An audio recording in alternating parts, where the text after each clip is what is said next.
No promo no promotion वाली काम की बात दोस्त, इस वीडियो के माध्यम से मैं एक बहुत ही गंभीर समस्या पे आज डिस्कस करने वाला हूं। दोस्त आप भी ये पिक्चर देख पा रहे होंगे जिसमें एक व्यक्ति को दो पुलिस वाले कैसे हथकड़ी लगा के खड़े हुए हैं। दोस्त इस पिक्चर्स पर ही पूरा वीडियो आधारित है। दोस्त कौन है ये सारी चीज़ें आपको बाद में बताऊंगा। सबसे पहले दोस्त हथकड़ी लगाने के नियम देख लेते हैं कि हथकड़ी लगाने के कौन कौन से नियम हैं, और उसके बाद दोस्त बताएंगे कि ये कौन है और क्या इसका काम था, किस लिए इसे पुलिस ने पकड़ा, और उसके बाद आप डिसाइड करिए कि पुलिस ने जो ये काम किया ये सराहनीय काम है या असंवैधानिक काम है या गलत काम इस पुलिस वाले ने किया है। तो दोस्त आप खुद डिसाइड करिए। तो दोस्त किसी कोर्ट का यह आम नज़ारा है कि पुलिस किसी आरोपी को जब अदालत लाती है और उसे वापस थाने या जेल ले जाती है तो उसे हथकड़ी लगा देती है। यदि हमारे देश की कानून की बात करें तो कानून यह कहता है कि सुप्रीम कोर्ट द्वारा निर्धारित शर्त पूरा करने पर ही किसी व्यक्ति को हथकड़ी लगाई जा सकती है। इसके लिए दोस्त दो फेमस जो केस थे वो भी आए। इसमें कौन कौन सा केस था? तो दोस्त इसमें केस था सुनील बत्रा बनाम दिल्ली प्रशासन 1978, और उसके बाद दोस्त आया प्रेम शंकर शुक्ला बनाम दिल्ली प्रशासन 1980। तो इसमें गाइडलाइन दी गई कि जो पुलिस ऑफिसर होगा रूटीन मैनर पे किसी को हथकड़ी नहीं लगा सकता है। दोस्तों इसके बाद मैं आपको बताता हूं कि हथकड़ी लगाने की कुछ शर्तें हैं। वो शर्तें क्या हैं वो शर्तें भी यहां से दोस्त जान लेते हैं। केवल गंभीर अपराध के मामले में ही हथकड़ी लगाई जा सकती है। दूसरा, यदि अभियुक्त का पहले कोई रिकॉर्ड रहा हो या चरित्र रहा हो कि वह हिंसक हो सकता है, लोक शांति भंग कर सकता है, तोड़फोड़ कर सकता है या गिरफ्तारी में रुकावट डाल सकता है। हथकड़ी लगाना व्यक्ति के सेल्फ रिस्पेक्ट के विरुद्ध होगा। हर व्यक्ति को right to life with dignity का मौलिक अधिकार है। अगर पुलिस किसी व्यक्ति को हथकड़ी लगाना चाहती है तो उसे कारण बताते हुए कोर्ट से पूर्व अनुमति लेनी होगी। दोस्त यदि पुलिस बिना किसी कारण के किसी व्यक्ति को हथकड़ी लगाती है तो यह उसके मौलिक अधिकारों का हनन होगा और यह कंटेम्प्ट ऑफ कोर्ट माना जाएगा। इस पर उस अधिकारी को सजा मिलेगी। तो अब दोस्त इसका सम अप मतलब निचोड़ देख लेते हैं क्या निकला कि रूटीन मैनर में हथकड़ी नहीं लगाई जा सकती है। केवल गंभीर मामलों में ही गिरफ्तारी के समय हथकड़ी लगाया जा सकता है, और ऐसा रिकॉर्ड है कि अपराधी भाग सकता है या आत्महत्या कर सकता है तो लिखित कारण देते हुए उसे हथकड़ी लगाई जा सकती है। तीसरी बात क्या है कि कोर्ट के आर्डर से हथकड़ी लगाई जा सकती है। साथ ही दोस्त पुलिस को अपनी जो डायरी होगी उसे डेली मेंटेन करना होगा, और उसके साथ ही हथकड़ी लगाने का जो कारण होगा वो भी दिखाना होगा। तो दोस्त आपने यहाँ पर समझा कि हथकड़ी लगाने के क्या नियम है, किन किन अभियुक्तों को आप हथकड़ी लगा सकते हैं। एज सिपाही आप पुलिस में हैं तो किन किन लोगों को आप हथकड़ी लगा सकते हैं, वो चीज़ें आपको सुप्रीम कोर्ट के जो आदेश हैं वो दिखाए। तो दोस्त अब बात करते हैं इस अभियुक्त की जिसे हथकड़ी लगा के पुलिस वाले बड़े शान से सीना चौड़ा करके हुए पकड़े हुए हैं। तो दोस्त ये अभियुक्त कौन है, ये बंदा कौन है? तो दोस्त ये अपनी पैरामिलिट्री फोर्स जो कि असम राइफल है उसके एक राइफल मैन है। तो दोस्त ये राइफल मैन है, इनको किस तरह पकड़ा गया है यहाँ पर आप पुलिस की एक नाकामी देख रहे होंगे। अब दोस्त बात करते हैं इनकी गलती क्या थी।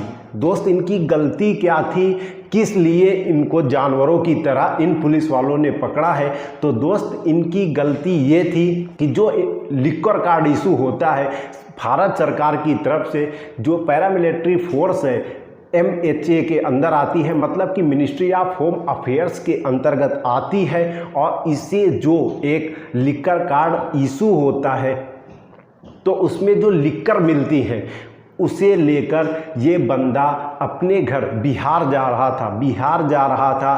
तो इसे रास्ते में पुलिस वालों ने पकड़ लिया, क्योंकि बिहार में जो है लिकर बंद है, शराब का प्रतिबंध है, तो इसलिए इन भाई साहब को पुलिस वालों ने पकड़ लिया। तो दोस्त बात ये आती है कि एक तरफ आप प्रतिबंधित कर रहे हैं, ठीक है, मैं मानता हूं कि शराब बिहार में प्रतिबंधित है और भी कई राज्य हैं उनमें भी प्रतिबंधित है, लेकिन वहीं दूसरी ओर जब आप एक आर्मी जवान या पैरामिलिट्री फोर्सेस को आप शराब इशू करते हो या लिकर इशू करते हो एज ए CSD कैंटीन से, उसका बिल भी बंदे के पास है, तो क्या उसको हक नहीं है कि वो शराब उस राज्य में ले जा सके?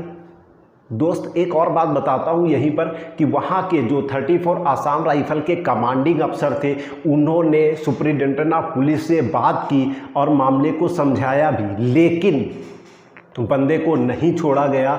उस समय दुर्गा पूजा का टाइम चल रहा था, बंदा घर में जाने के लिए आया था कि पूजा में सम्मिलित होगा, घर परिवार के साथ सम्मिलित होगा, लेकिन ऐसा नहीं हो पाया और उसके बाद मेरे दोस्त संडे हो गया तो 2 दिन बंदे को जेल में काटना पड़ा। दोस्त ये घटना 1 साल पहले मतलब कि 11 महीने के पहले की है और मैंने एक फेसबुक पोस्ट भी डाली थी इसके संदर्भ में। दोस्त बात 11 महीने की पुरानी हो गई है, कमांडिंग अफसर ने बात भी की थी, लेकिन दोस्त बात यहाँ पर ये निकल के आती है कि अभी तक कोई स्टैंड नहीं हुआ है कि आप शराब ले जा सकते हैं कि नहीं ले जा सकते हैं।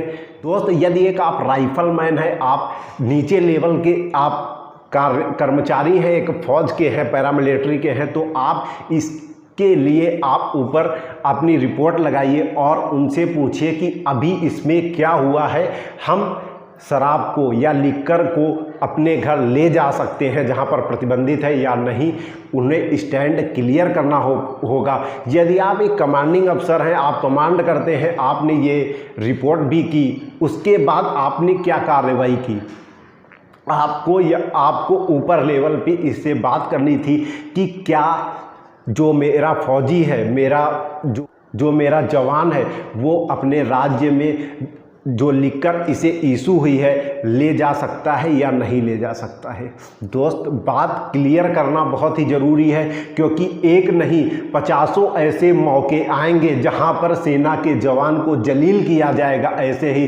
तो दोस्त आपको जागना होगा, आप एज ए फौजी आपको राइज योर हैंड, अपना हाथ उठाना होगा, पूछना होगा कि हम क्या इसके योग्य हैं कि नहीं, क्या इस पे नियम हमारे लिए बने हैं। अभी तक हम शराब ले जा रहे हैं घर पे जो कि प्रतिबंधित है, उस राज्य में हम ले जा सकते हैं या नहीं। तो आपको स्टैंड करना होगा, एक जगह पे आप ले जा सकते हैं, नहीं ले जा सकते हैं कि आप ऐसे ही करते रहेंगे, चोरी छुपे लेके जाते रहेंगे और कहीं आपको बाई चांस पकड़ लिया जाता है तो आप घर ना जाके जेल में जाएंगे, जो कि बहुत ही कष्टकारी है।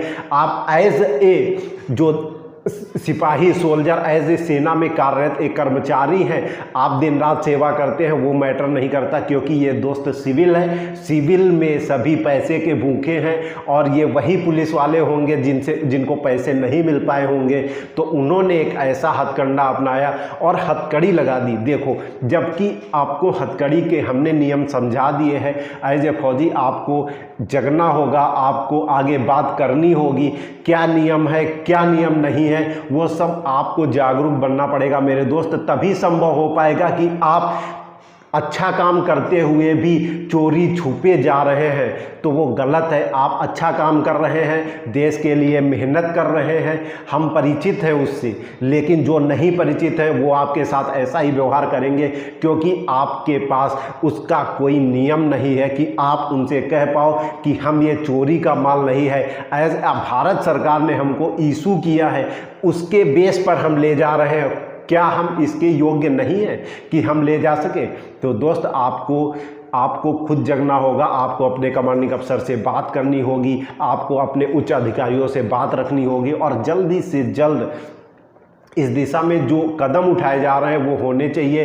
क्या हम लोग ऐसे ही चोरी छुपे काम करते रहेंगे गलत ना होते हुए? तो दोस्त बात आती है इन पुलिस अधिकारियों की और ये जो पुलिस वालों ने पकड़ा इनकी बात आती है। तो दोस्त इनको क्या कहूँ, गलती तो इनकी मात्र इतनी है कि शराब तो प्रतिबंधित है ही, तो उसके एवज में आपको पकड़ा, वो बात तो जायज़ है, लेकिन कहाँ तक ये जायज़ है कि आपको हथकड़ी लगाई जाती है एज आप एक गंभीर अपराध करके आए हो। तो दोस्त सुप्रीम कोर्ट ने बहुत से ऐसे आदेश दिए हैं। एक आसाम के खिलाफ भी एक आदेश हुआ था कि आप हथकड़ी नहीं लगा सकते किसी को इस तरह रूटीन मैनर पे जब तक वह गंभीर अपराध ना हो। तो दोस्त ये हथकड़ी लगाना मुझे बहुत ही शर्मनाक लगा। 11 महीने पहले हमने फेसबुक में ये पोस्ट डाली थी, बहुत से बंदों के रिप्लाई भी आए थे। तो दोस्त 11 महीने हो गए हैं, अभी भी कोई सरकार की तरफ से कोई दिशा निर्देश नहीं है और ना ही इस दिशा की ओर अपने कमांडिंग अफसर ने ना कोई कदम उठाया है दोस्त। और उसके साथ ही जो राज्य सरकारें हैं उन्होंने भी अभी तक यह स्पष्ट नहीं किया है, जो आर्मी या सेना के जवान हैं, पैरामिलिट्री फोर्सेस के जवान हैं, वो लिख कर लेके उस राज्य में ईजिली जा सकते हैं या नहीं, ये अभी तक किसी भी तरह से ना राज्य सरकारों ने डिसाइड किया। जहां पर शराब पूर्ण रूप से प्रतिबंधित है, ना ही MHA या गृह मंत्रालय की तरफ से कोई आदेश हुआ है और दोस्त ना ही आपने भी कोई इस पे अथक प्रयास नहीं किया है। आप इसकी रिपोर्ट कीजिए, प्रॉपर रिपोर्ट कीजिए, चैनल वाइज रिपोर्ट कीजिए, ज़रूर मामला हल होगा। आपको सोने से कुछ नहीं होगा मेरे दोस्त, आप जागरूक बनिए, तभी संभव हो पाएगा, हमारे एक से मदद करने से नहीं। तो दोस्त बहुत सारे अभी भी ऐसे फौजी हैं, जाहिर सी बात है 11 महीने की संघर्ष झेल रहे हैं, वो या तो चोरी से ले जा रहे हैं या कोई पुलिस पकड़ता है तो उन्हें जलील होना पड़ता है दोस्त। तो इसके विरुद्ध आप आवाज़ उठाइए, हम सभी एक हैं और सेना की हम बहुत रिस्पेक्ट करते हैं। जय हिंद, जय भारत।